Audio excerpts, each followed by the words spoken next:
The views and opinions expressed during this program are solely those of the individuals involved and do not reflect the views of Explorewithsu. As such, this channel cannot be held liable for any legal actions arising from the content of this program. Ekpa at best is a pawn. At best is being used and doesn't even understand it. He doesn't strike me as a particularly bright person. I actually think Nnamdi Kanu is a much more dangerous political secessionist than Simon Ekpa.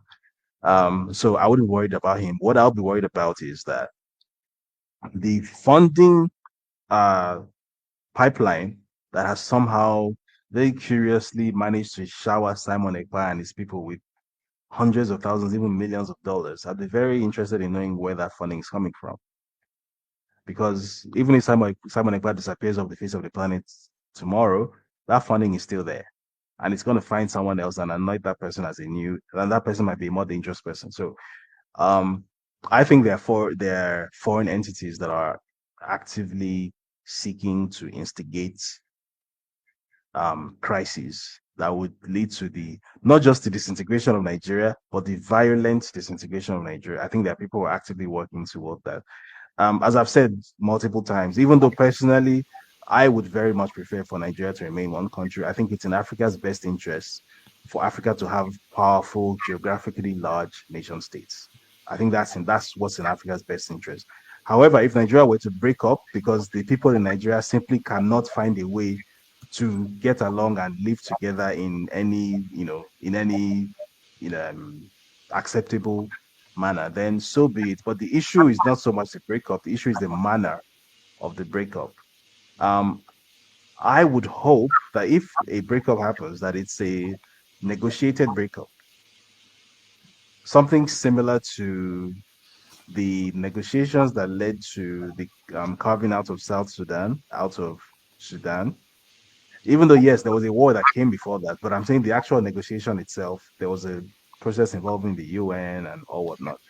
So if that were to happen, if a breakup, which I don't want to happen really under any circumstances, but if a breakup absolutely had to happen, I would very much prefer that it were to be a negotiated breakup, because if it were to be a violent disintegration, nobody's really going to survive it and nobody's going to recover from it. So even the new countries that would arise out of it, they wouldn't be able to recover from the mess that would arise from a violent disintegration. And the reason I say that is I don't think a lot of people understand. It goes back to what I was saying earlier about people not understanding that Nigeria is part of the world and Nigeria exists in a geopolitical context that is bigger than Nigeria. So a lot of people don't realize that some of the world's most abundant energy reserves that we don't even know, that we aren't even aware of, are buried under our feet in Nigeria. So the so-called Anambra Basin, for example, which covers parts of Imo, Ebonyi, and Anambra, is estimated to hold something like 30 trillion cubic feet of natural gas. And to put that in perspective, the world's largest known reserves of natural gas currently are in Russia, which has about 40 trillion cubic feet. So that would put a region of Nigeria at number 2 globally. That's not the whole of Nigeria. That's a region of Nigeria at number 2 globally. Nigeria has so many other resources that most people aren't even aware of. So all the usual things, your coal, your iron ore, all this, obviously. But apart from those things, even things like nuclear fuel, uranium, Nigeria has these things. It's just that it's not, as we say, they're not allowed them.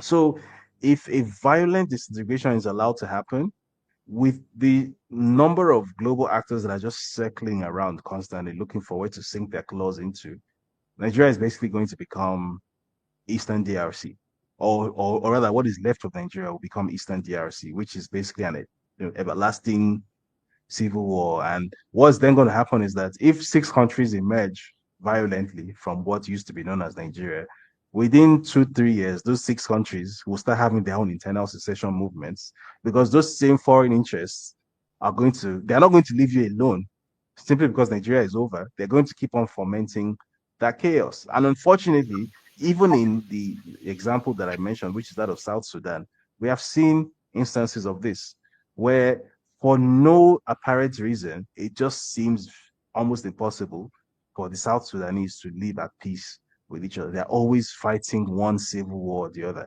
They don't have 5 unbroken years of peace and development. It just hasn't happened, right?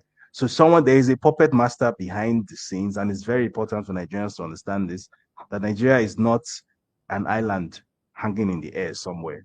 That Nigeria is part of global geopolitics, and there are people who have an interest in sinking their teeth into Nigeria and not for the benefit of anybody in Nigeria. So regardless of how much we do not like ourselves, and I know we don't like ourselves, but the fact is we don't have to like ourselves. We just have to find a way to coexist, because the alternative can always be worse.